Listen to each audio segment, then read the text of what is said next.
I'm going to do one more minute and then we're going to start. And it'll be a nice small group. Hello, Amanda. Welcome. Where are you from, Amanda?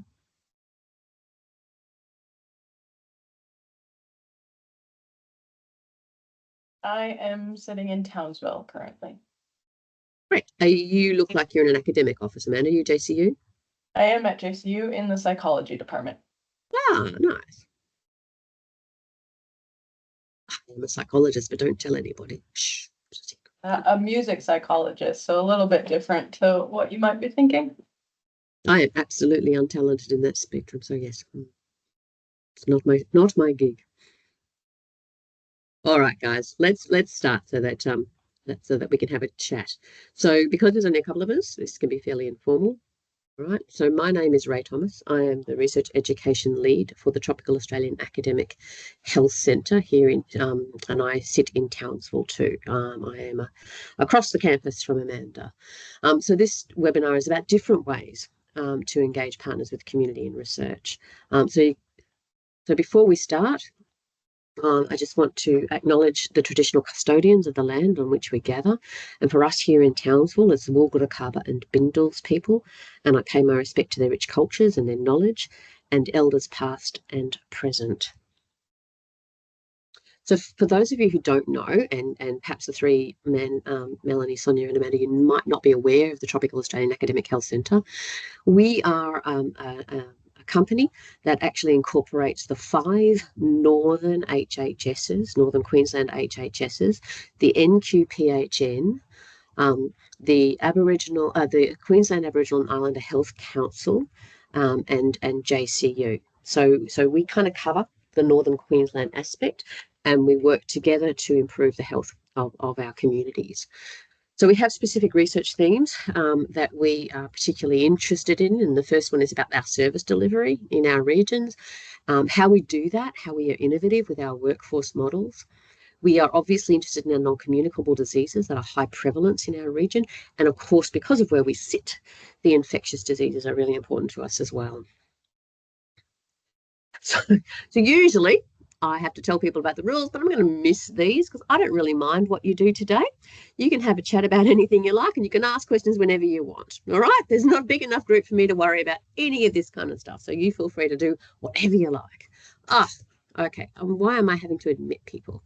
All right, cool. Teams is not my skill set.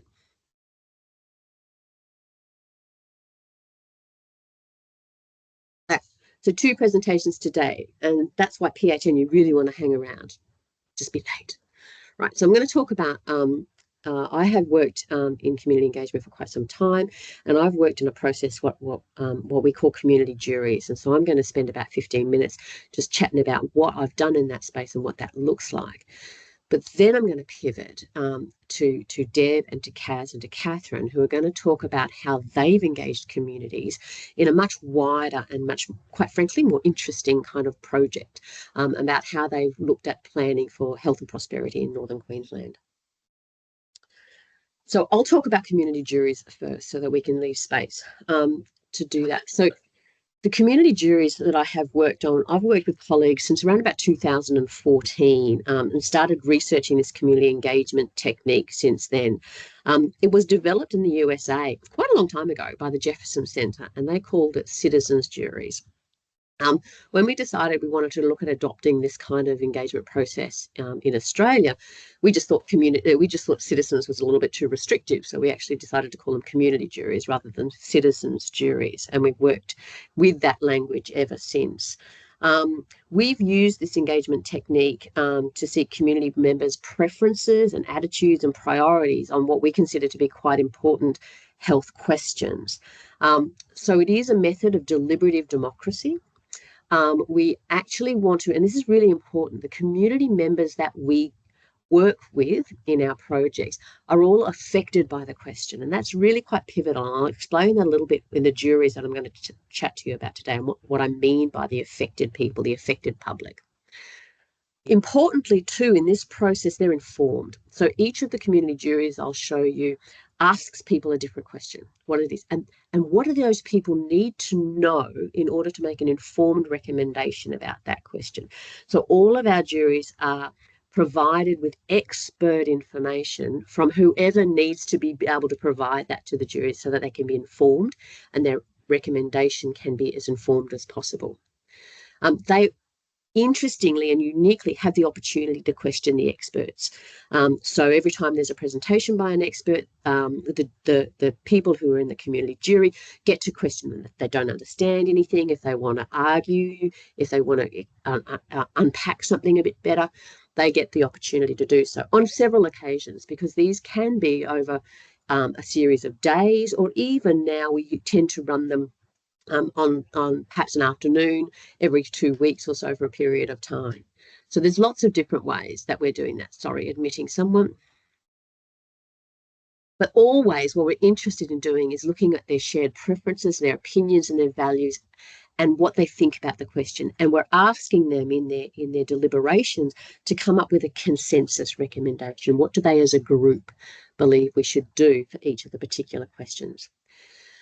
So when you're looking at community engagement, you'll be aware that there's very little exploration and evaluations about what it works and how it looks like. The presentations today are a little bit different, and then we started to unpack some of that for you. But because it was scarce, and because it was 2014, and because I'm a researcher by trade, I got all a bit nerdy on it. So I'll show you some of the things. I'm going to talk about 4 community juries today, and about 4 of the things that we did that we learned a bit from them. So we kept unpacking it more and more. And because I keep letting people in, my cursor's on a different screen. Okay, so the very first community jury that I ran was about prostate cancer and prostate-specific antigen screening. So what we wanted to know with this community jury is that we really wanted to know about whether or not, if we gave a community jury information, that expert presentation, that time to deliberate, would that information be different to a control group who had publicly available information that I gave them, right? So when we're talking about the affected public, right, I had to recruit men to this trial, to this randomized control trial. And so what I did is I recruited men. I had to go around to all of the Rotaries at the time. It was fun. But I recruited men between the ages of 50 and 70 who had no previous diagnosis for prostate cancer, because this was a screening question, which meant that men go and get tested when they don't have symptoms. So I didn't want men who had prostate cancer. I want men who didn't have prostate cancer, but who were in the eligible screening range. So they were the people I recruited. And what we wanted to know from them was their question, the CJ question. Should the Australian government provide public campaigns promoting prostate-specific antigen screening, right? So that's a yes-no kind of question. And so we had to give them information from experts who could talk to that position. So we gave them a scientific expert that gave a lowdown about what prostate cancer was, what the PSA screening tool did, and all that kind of stuff. We then gave them 2 positions. We gave them the senior urologist in Queensland, who was pro this question, who thought, yes, we actually do need screening for prostate cancer with using the PSA, and public awareness campaigns is good. We also gave them the opposite argument. So we also gave them an evidence-based practice expert who was internationally renowned, who said, no, we shouldn't be doing that. And we fed them all that information. Interesting, when we publish, we hyperlink all of these talks into our publication. So if you ever read a community jury publication and it's got experts, you will see a hyperlink in there. So if you want to go and hear what my urologist told these men, it's embedded in the paper. So that's transparent, and it's really important that people have that information. So because it was a randomized controlled trial, we put people into 2 groups and we tested their intention to screen. So even though I wanted to know collectively as a group, what I really wanted to know was, does the information change between the 2 groups if I give them expert information versus publicly available information? And over here on the left on the graph, in the dither plot graph, is their future intention to test scores. So no is 0, not intending to test. 10 is, hell yeah, I'm running to the chemist. Oh, off I go. So you can see the blue group is the community jury group, and the red group is the control group. And at the start, they were both 7. Yes, thank you very much. We're going to go get tested. At the end of the community jury, that dot in the middle, there was statistically significant difference. The people who had heard the information from the community jury went, no thanks, not interested. But the control group was still interested, and we followed them for 3 months, right? And at the end of that 3 months, it still stayed the same. What we then did was went back and gave the control group the community jury information as well. Okay, so what happened with both of those people, both of those groups of people, is that on both of those occasions, when we asked about screening and we asked about the public awareness campaign, once they finished the community jury, both of them were a unanimous no. No, thank you. All right. And both of them tracked down in their intention to screen. So what we learned from this community jury was that information mattered, right? We have to give people expert information because it changes their deliberation process and it changes what they say and the outcome. So that was our first one. It was doable. The people kind of liked the process. They liked the process and it made a difference. So that's what we learned from number one. Number two, a different one. We actually looked at a community jury for case finding for dementia. So remember I said that screening happened when there were no symptoms whatsoever. You just went, you had screened, right? You felt well, but you just wanted to check. On the other end is diagnosis. Diagnosis is when you have symptoms of something and you want to go and figure out what is happening, what's the problem, right? So that's a diagnostic question, but it could be the same test. It's just a different reason for going. Case finding is this grey zone in the middle, right? So when you're looking at something like dementia, you might go to a GP for something totally unrelated, and the GP goes, you seem a bit forgetful. I've noticed that you're a bit late. So that's called an opportunistic stuff. So that's case finding. So now the person doesn't think they have symptoms, but the GPs go, maybe you, I'm not so sure. So then they go and have a look, right? So that's case finding for dementia. So what we wanted to know, and well, the people we recruited then, the affected public, were men and women between the ages of 50 and 70 who had not experienced dementia, nor had they experienced mild cognitive impairment, right? And we asked them, should GPs be encouraged to practice case finding for dementia in people older than 50? And the people that we invited to speak to these members were experts. One of the people we invited was a woman who wrote the preventative guidelines. So the GPs have what's called a red book, and she wrote the section in that about case finding for dementia. So she was pro, yes, they should. I wrote this, I chaired this panel, that's a yes. And we had someone who said a no, because this is also a yes-no question. In this one, importantly, we also had an ethicist talking about the ethics. What's the ethics behind case finding versus screening versus diagnostic? So they're the people that we had the information for. What we wanted to know nerdily about this particular one was about, we know that information mattered, but we didn't know when it mattered. How were people swayed by the experts who gave their talk, and at what point? And so you'll notice that these are just participant graphs that we asked all the way along the line after every single talk that they actually had, and at the end of each day and the beginning of each day. And you can see that people did change their minds fairly ready. So usually people change their mind quickly and stayed there. And some people changed their minds several times. And one person, like participant 10, just changed her mind all over the place. Just didn't quite know what she wanted to think. And that's perfectly fine. But so what we did was like, okay, we know kind of when people change their minds. But what we also wanted to know was it an informed decision? And so to do that, to make an informed choice or an informed decision, you have to have a confluence of knowledge and attitudes and behavioural intentions. So we had a formula and we asked people about those three things. So we also know that out of those 10 participants, 9 of them made an informed decision. So that meant all of those things lined up. Knowledge, attitudes and behavioural intentions all lined up. But for the last one, not sure, still a bit confused. So there was no test there. But that's what we learned from that community jury. And they also said no. So they said, should GPs be encouraged to practice case finding for dementia in people older than 50? They said no. Then we decided to challenge ourselves. All right. So what we decided to do was work with Gold Coast Public Health. And we then worked with 3 different organisations to use community juries to help write a local strategy on the Gold Coast for reducing overweight and obesity. Right? So what the Gold Coast Public Health Unit wanted to know from community members was what should be the roles of the Gold Coast Primary Health Network, the Gold Coast Hospital and Health Service, and the City of Gold Coast to prevent and treat obesity. And what the juries did, they wrote heaps, and that's actually a photo of the people from the jury. And they're all their sticky notes that they actually had written and they collated, and they wrote a report for the Public Health Unit with recommendations about what each of the roles should be in each of those organisations. And they had a lot of recommendations. So one of the learnings from this is that we actually could extrapolate these findings and make it useful to different organisations, but it was challenging, and we need to work a little bit more upfront with the organisations about how to do that, because they find it challenging to give over that kind of control. And finally, the last one I want to talk about today is what we did was prioritising. So a couple of the others, the first couple were about yes/no questions. Should they do this, yes or no? This one's about prioritising. So we set ourselves a big task on this one because gestational diabetes in Australia is quite controversial, and the definition and the guidelines are coming up for renewal.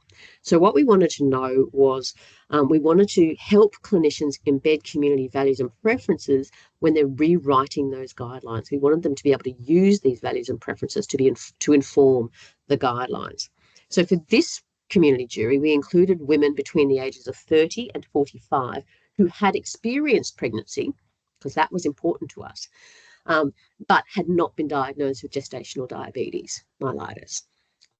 And what we wanted to know was, okay, which important consequences of gestational diabetes should be considered when developing the intervention? Because what happens is that the clinicians are really super worried about things like big babies, shoulder dystocia in infants, diabetes later in pregnancy for the mums. Right? They're worried about those kind of things. But we didn't know what the women wanted because no one had ever asked them. So we actually had to unpack all this. We had to show them lots of information from international trials and scoping reviews about women's ideas and stuff. And we presented all that information to them. And what they said was very, very different to what the clinicians said. Right, so the clinicians are worried about big babies, shoulder dystocia, and diabetes later in life for the women. The women, on the other hand, they found, because those things aren't very common, right? What they found was common were negative emotional problems from the mum, the burden of managing gestational diabetes, the potential to over-medicalise their pregnancy. They were worried about minimising the risks for the baby, but they also wanted to know about opportunities to change their lifestyle. But the last priority they had was big for gestational age babies, which was the biggest concern the clinicians had, but it was the least concerning factor that the mums actually had. So you can see that by consulting these communities, this is probably a no-brainer to any of you, by consulting these communities, what we were able to do was kind of flip it on its head. Needless to say, the clinicians are not happy. The clinicians do not like this information. They would rather not hear about that because they have all their lovely graphs about why it's important to reduce gestational size and that kind of stuff. But the mums worry about something completely different. So our community juries are proof of engagement concepts. And what we've often done is we've had one-off events. So all of these have taken place over weekends, so a Saturday and a Sunday. So we have 2 big days full of information provision and full of information deliberation and things like that. But my colleagues, what they've done since then is they've taken these concepts and they have gone out to different places. So they might run a community jury for a couple of weeks in Sydney. But then they've actually taken the exact same question and they've taken it out to regional and rural and remote communities and had it there. And interestingly, even though there are perhaps slight changes, if they're asking for priorities, maybe there's different priority orders, but there's not a lot of difference. So what we figure out is when you inform people, when you give them the same information, they tend to collate around the same kind of ideas. Right, so this idea is able to translate to lots of different places. There's not a lot of divergent thinking when you give people the same information. And so what we know is that the research has kept going. So now you find publications on the surgical management of obesity and what community juries have done there, whether GPs should initiate weight management conversations if they're not prompted by a patient. Should AI be used in healthcare in Australia? What are the components of care in the rehabilitation required for brain injury? Is it acceptable to do risk stratification to determine the eligibility for cancer screening? And what should be the naming conventions for small, low-risk papillary thyroid cancer? So all of these things have all involved community juries being given information and deliberating on different topics. Who you ask is important, the affected public, and what you tell them. What do they need to know in order to provide you with informed recommendations are also equally important. And then it's been taken on publicly. So the government of South Australia has run several community juries at a government level. So has the Victorian state government done heaps. Canadian Task Force, I've worked with them to establish a rotational community jury that helps inform their priorities about their preventive health care works. Sarah, you're chatting, Sarah. Cancer UK has done that risk stratification work, and the Agency for Clinical Innovation has also done some stuff, and they're just the people that I've worked with.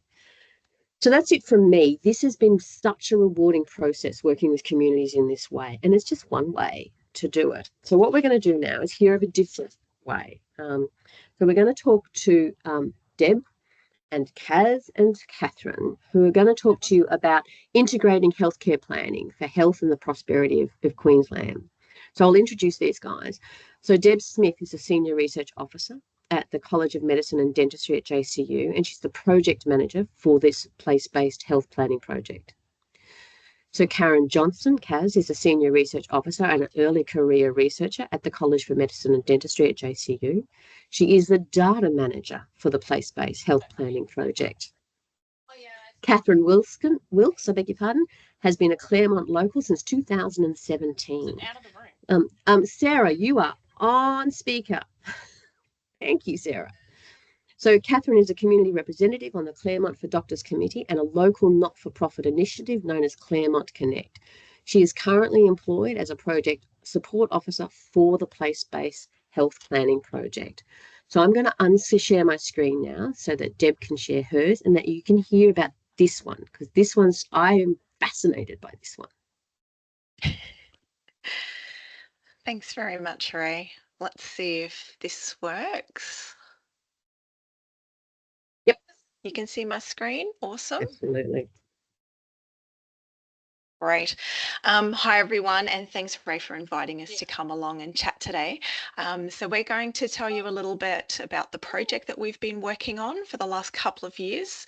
As well as that big mouthful of a title, we also call it the Place-Based Health Planning Project, which we're able to say a little bit easier, rolls off the tongue. So TARC has made a financial contribution to the project, and main funding for it has been received from the CRCNA, so the Cooperative Research Centre for Developing Northern Australia. And we also have in-kind contributions from our partners, and you can see all of the partners that we've got for the project on the slide there. Professor Sarah Larkins is the lead investigator for it, and you can see the other team members there as well. So today I'm going to tell you a little bit about the project in general, and then Kaz is going to do some exciting stuff and tell you about how community and consumers have been involved in the different stages of the research project. And then Catherine's going to talk about her role as project support officer and some reflections on the project as well. So as you'd be aware, North Queensland's quite a diverse region with many unique small rural and remote communities. And whilst there's similarities in the challenges faced between lots of communities, context-specific factors are often lost in health planning, especially when it's undertaken at regional and state level and even within health service districts. So through this project, we trialled a place-based approach to health planning. So place-based planning takes a locally grounded approach to generating locally relevant solutions. It facilitates a holistic approach and actively involves local community members and groups, along with local health service stakeholders, public and private, and may also involve those in referral centres as well. And it focuses on a specific place.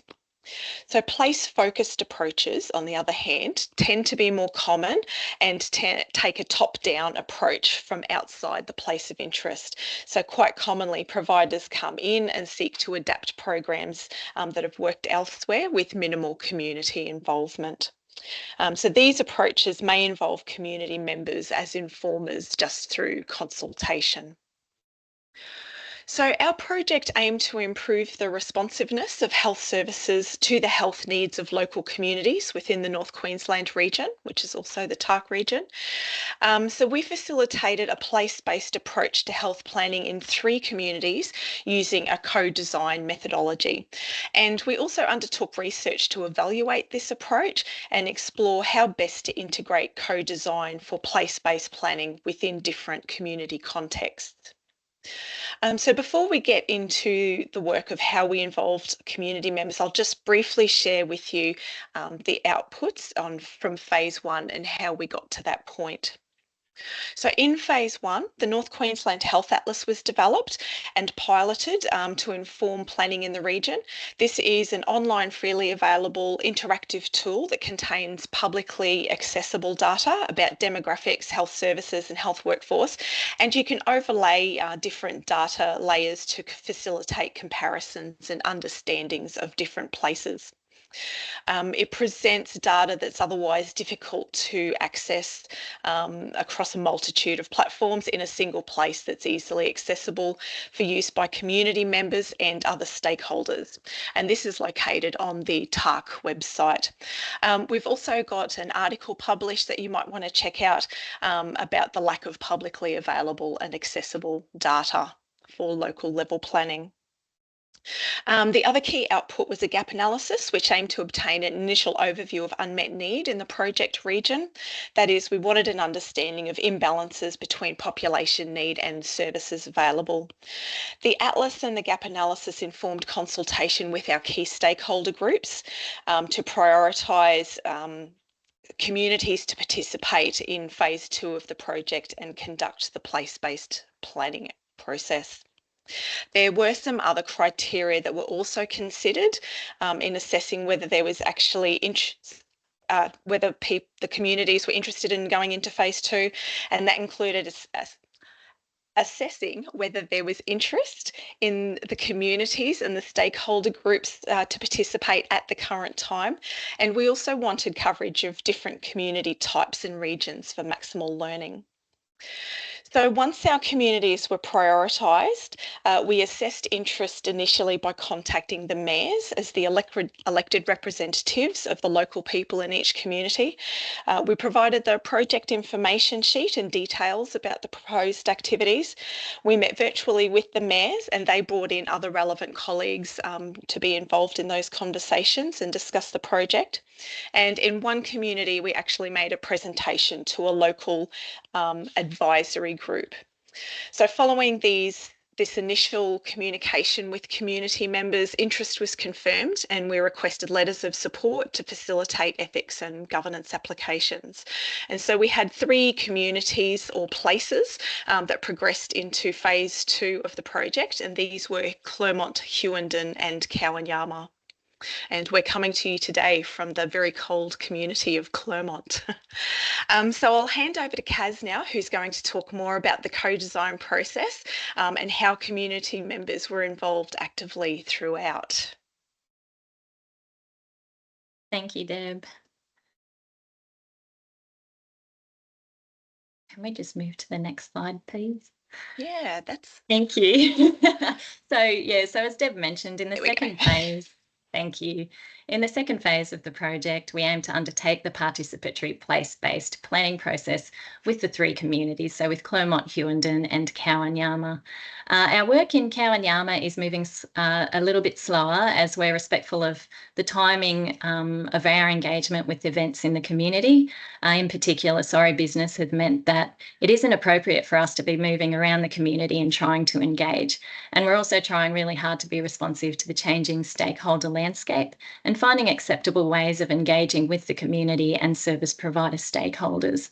So we've very recently completed our work in Clermont. We've just presented our feedback here in Clermont yesterday and today. And we've also completed our work in Hughenden. So these are the communities that we'll be talking about today.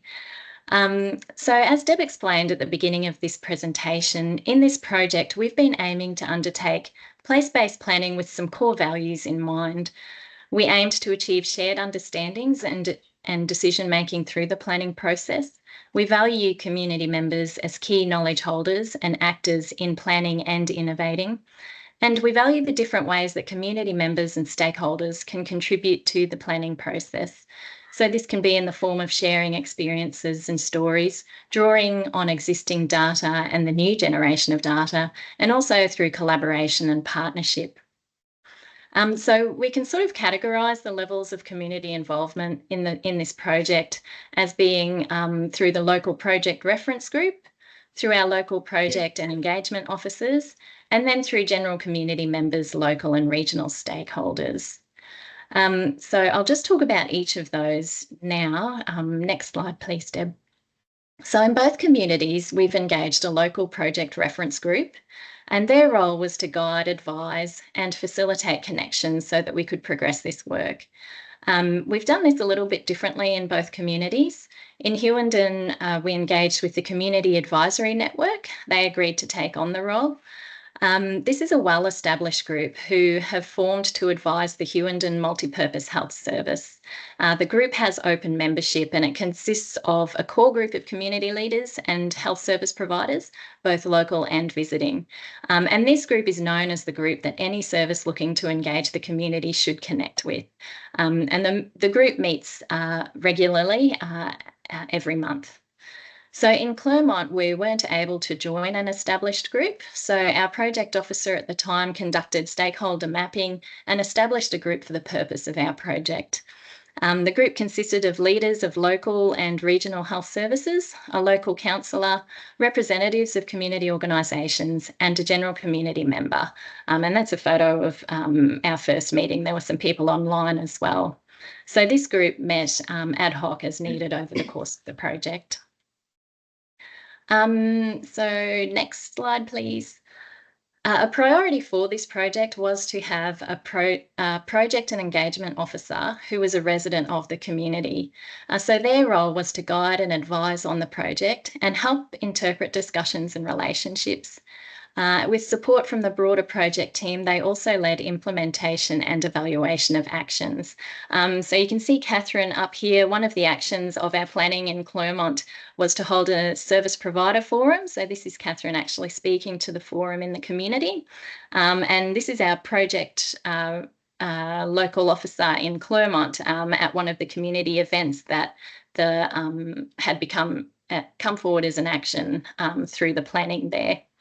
And we've got Catherine and Mim working hard on doing some analysis with us of some of our co-design process. So these really special people, they were our connectors. You know, they connected the project and the team with the community. So, yeah, and again, we did do this a little bit differently in both communities. In Hughenden, we employed a long-term local resident who was already active in the community space. In Clermont, we did do the same at the start, but this person had to leave the community. So we actually found that our project aims aligned with a local community organisation called Clermont Connect. So we formed a partnership with Clermont Connect, and this is how Catherine Wilkes, who'll be talking next, came on board, and she's also a local resident of Clermont. So our next layer of involvement, I think next one, please, Deb, saw general community members, local and regional stakeholders participating in our place-based planning co-design activities. So I'll talk about what that process looked like next. But, you know, we engaged these local experts through the project, not just in the planning activities, but some were also involved in implementing actions.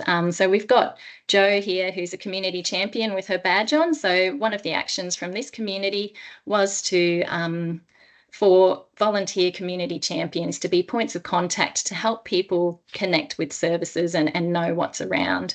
And another photo from one of our workshops. So on to the co-design planning process itself. We used a method that was based on the Remote Services Futures method by Jane Farmer and others that has also been adapted and tested into other JCU projects. So the process consists of 4 parts. In the first part, we discussed key health concerns, strengths, gaps and barriers. In the second part, we talked about ideas to address the issues, and we also prioritised areas for early action.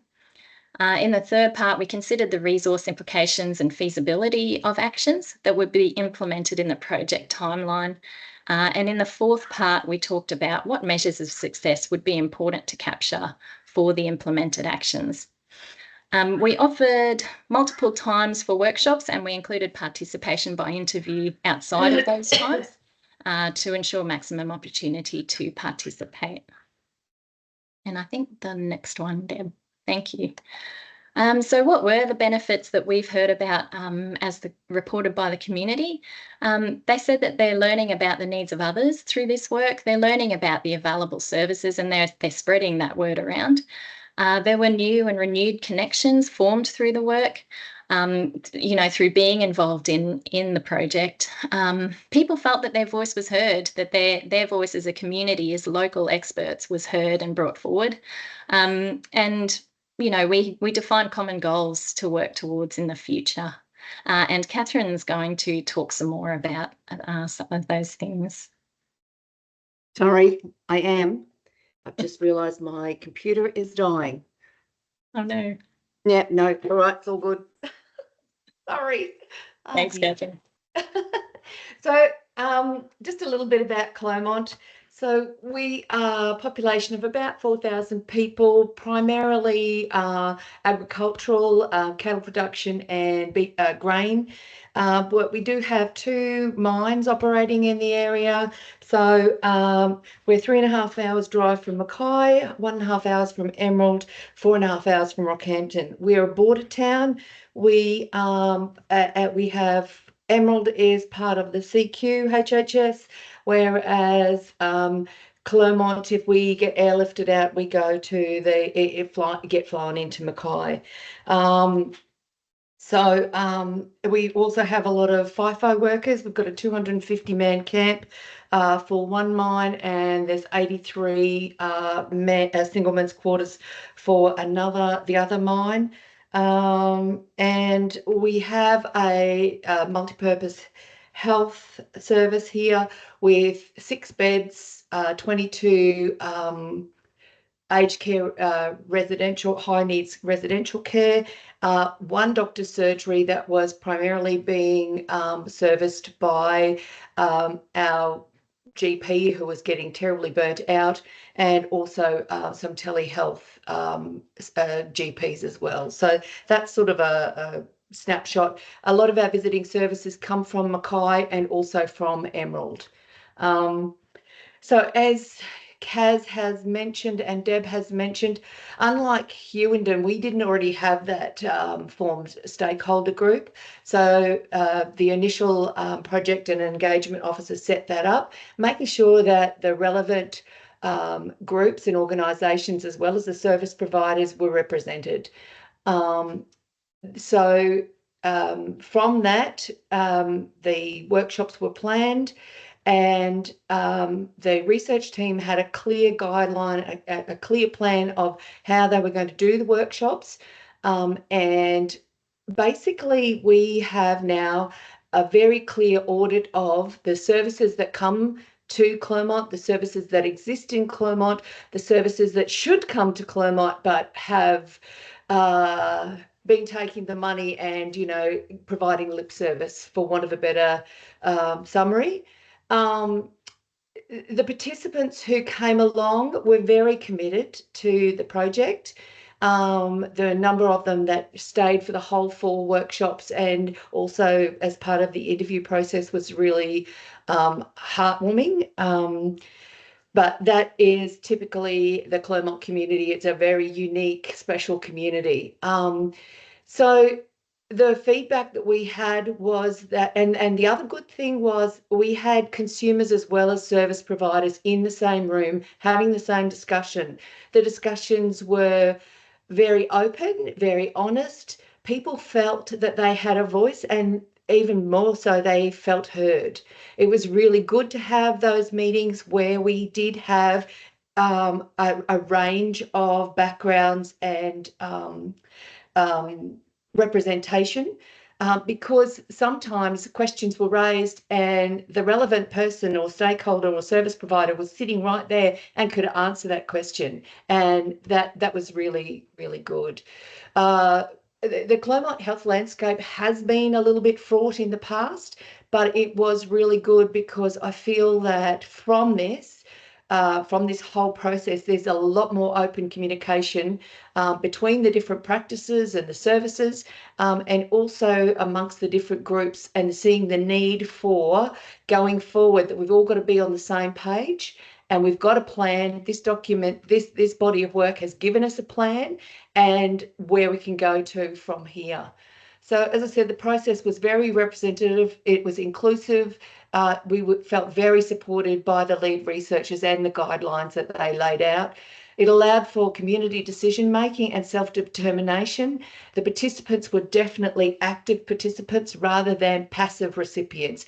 These guys weren't coming into our community telling us what we needed to do or giving us a limited range of these are your three options, we're going to do one of them, you get to choose that, because that wasn't truly reflective, whereas this whole process was truly representation. It truly allowed for community decision making and self-determination. As I said, it opened up conversations between the service providers, which addressed issues that we were having in the community. So the increased information, some of the things that have come out of this, previously all our expectant mothers had to travel for maternal and child health services. We have a case where there's one lady who had to go back to Perth because that's where her support network was so that she could deliver her baby. So, we now have a maternity, a midwife operating at our Clermont Multipurpose Health Service 1 day a week. She's also able to assist with the virtual child health clinics. So, that's something that's really a huge improvement for our community. We've also had the NQPHN commission 2 other services, a midwife and a child health practitioner who are able to support families through private that can pay for that service. What else? We've since had a reopening of a second surgery, and that is primarily because of the data that was available through the work research team, and that the MHHS could see the increased level of primary presentations at the hospital. So, that was really instrumental in helping to get that up and running. We've also now got an updated service directory that we can share with community, but also with local and visiting services. Part of that is we've outlined how they can communicate their service to the community and make sure that they're responsible for updating that. We've also had an interagency, which was really well received. All of the participants were able to find out about a new service that they didn't know previously, or they had a connection that they've since used following that meeting. We're planning on doing 2 more online meetings going forward before the end of this year, and so that's a really important service for our community. What else? The other things that, of course, the increased information between consumers and service providers means that these services are getting used. And if there isn't the adequate coverage because of workforce or lack of accommodation or inability to travel, then, we as a community now have a document that we can advocate and we can say, this is the data, we need more services.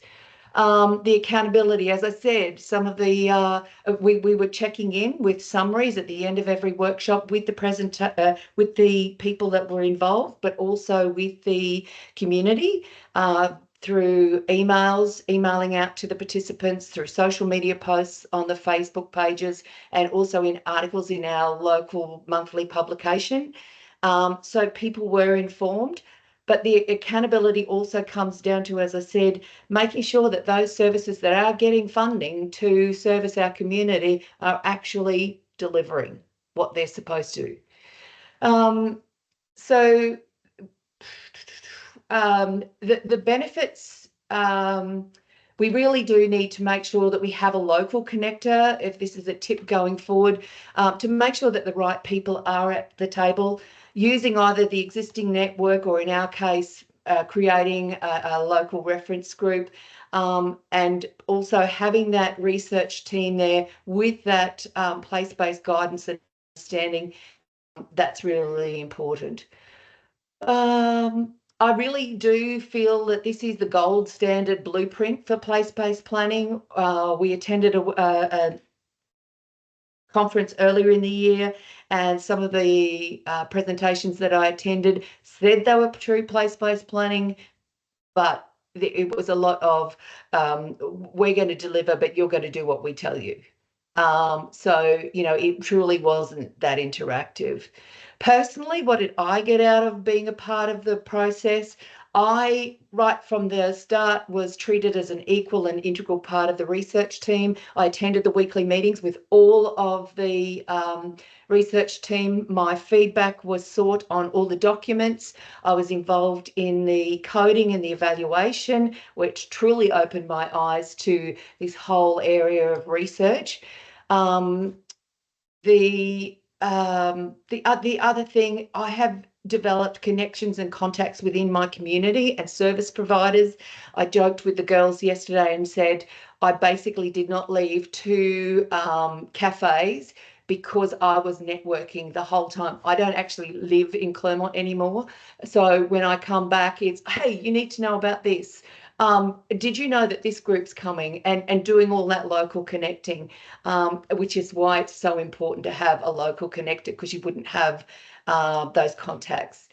The other thing is I've improved my skills, my knowledge of different software platforms and programs. I can host online meetings. I can use Publisher, PowerPoint, with limited success. And, you know, as I said, I've been hugely supported by the team. The other thing was the cross-fertilisation of ideas between the different communities, certainly with Hughenden. Some of the things that they are doing in Clermont, we can adapt to use here to ensure that we do improve on our health and community outcomes. So ultimately, I'm just really grateful to be part of the project and can't thank the team enough for choosing to come to Clermont and deliver this wonderful body of work. Thanks, Catherine. Just to really briefly wrap up, I know we're nearly out of time. So our team is in the process of developing some guidelines which aim to provide practical information and guidance on how to facilitate participatory place-based health co-design, service co-design, and they'll incorporate the key learnings from this project, as well as consider some of the work that's been done previously that Kaz mentioned, and hopefully these will be useful for individuals and organisations who are interested in planning in local health services. From the work so far, 6 principles are emerging as listed on the slide, and at the centre of it all is acknowledging that local people are the best place to understand the needs of the local community, and also they know the practicalities of what is and isn't going to work in their local environment and context. So yes, I might just leave it there, and yeah, we're happy to take some questions. I'll hand back to you, Ray. Thank you. That was great. Thanks very, very much. I'm on Teams and I can't use it, so I don't know how to clap. That's it. Thank you, Sarah. Thank you, Sarah. I don't know how to do the clap emoji. That was amazing. I'm going to open it to the floor. I have questions, but I'll ask the others first. Much more important. Anybody have a question? Oh, sorry, Sarah, you just yell, mate. There's only 4 of us. I wanted to sort of see if anyone else, any of the other researchers on the line We're all good. wanted to add something first before I jump in. It was amazing. Thank you guys. Thank you all for sharing your experiences. What I am thinking about I'm speaking from Torres and Cape Health Service, is there's been some suggestions about engaging with our communities about research priorities and what's important to community in terms of what types of research or research topics might be of interest to them. And from your experiences, I think what I wanted to ask is, do you think it's better to have those types of community juries or participatory action led projects to be done by or led by groups from outside of the organisation that you're providing the feedback to? That's a super good question. I'm going to let the other team answer. Actually, Catherine, what do you think? This is about you. This is, what did you think? What would have been the difference if you had have had someone from internal Claremont versus someone external Claremont? What do you think about that? Okay. Our community is really good at problem solving. When things come up, like we haven't had doctors for a very long time. So as part of attracting and retaining doctors, Glencore has funded a Claremont for Doctors project. That's a 3-year project. So Claremont community is very good at that. But that takes time. It takes commitment. It takes knowledge. And it needs to be funded. So I think you definitely need to have, if that knowledge and ability to lead those sorts of groups is not there, then you need to have a partnership where you have an external body or a known body that already has a profile in the community. JCU comes with kudos. That whole name comes with kudos. And, that's when I say I'm ringing as part of the James Cook Uni Place-Based Planning Project, people take my call. So, that's really important. But I think depending on the community, you do definitely need to have a very good connector. Yeah. Thank you, Catherine. Thank you so much. And I think that's what I was thinking about too, was that if there are existing perceptions of our organisation in the community that are not always positive, because we don't always have good experiences with our hospitals and our primary care centres. I wondered if community members might be less likely to come forward and share, their interest areas or what's important to them and what matters to their health and well-being. And I also wondered, obviously I'm coming at this from a research perspective, but I think that if I was to give advice to my organisation, it would be that I would expect that other things would come out in those community discussions as well. People wouldn't just be sharing about, well, I think you should be researching this. It's going to be, diabetes is a really big problem in my family and this is really important to me. It's health issues, right? I mean, so I feel like it would have broader applicability outside of the research space and more in health planning as well. That I was like, well, you kind of want to get the most bang for your buck if you're engaging with community members. You want to make sure that whatever stories they share, experiences they put forward, that the health services or the organisations are going to listen and do the most they can with those findings, and it not just be relevant to one industry, for example. I don't know. Does anyone have any thoughts on that? Am I on the right track? Yeah. I think you've, really highlighted some important issues there. And I think, there are a lot of groups already doing work in a lot of these communities.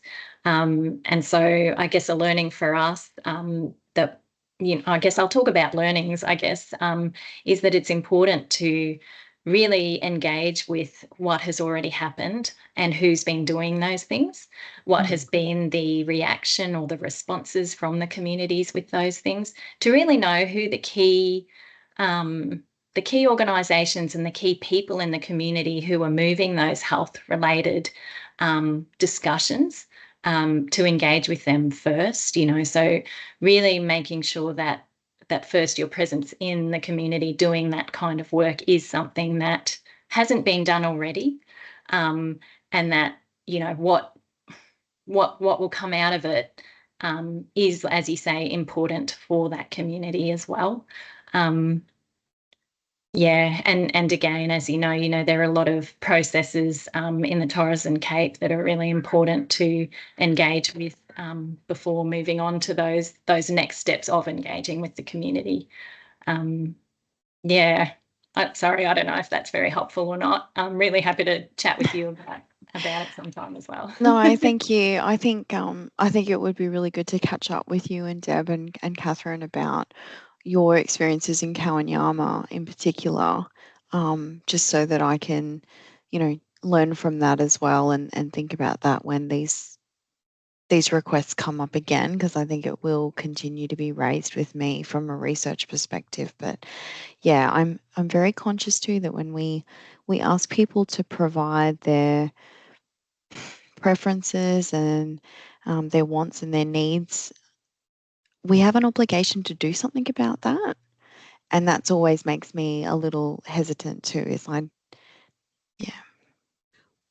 Yeah, I mean, there's lots of different ways you can do that, because you're right. I mean, front of mind stuff, I think, is something that you need to be careful of, right? Because everyone will have their pet issue that they need to do.